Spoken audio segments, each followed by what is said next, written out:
Hello दोस्तों, नमस्कार। ममता मिश्रा के यूट्यूब चैनल पे सबका स्वागत है।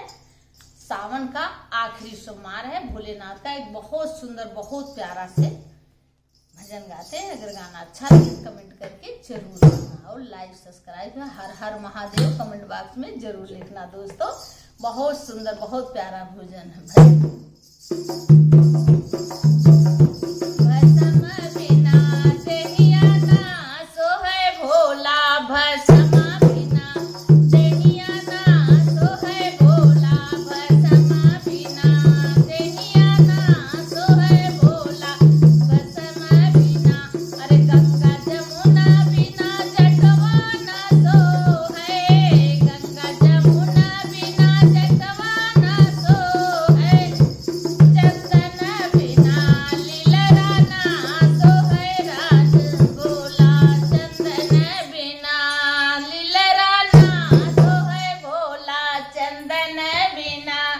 भस्मा बिना देहिया ना सोहे भोला, भस्मा बिना देहिया ना सोहे भोला, भस्मा बिना।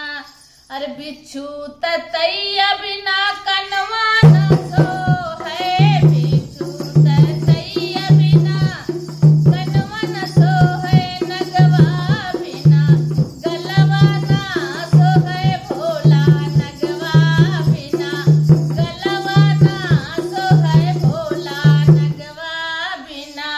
भस्मा बिना देहिया ना सोहे।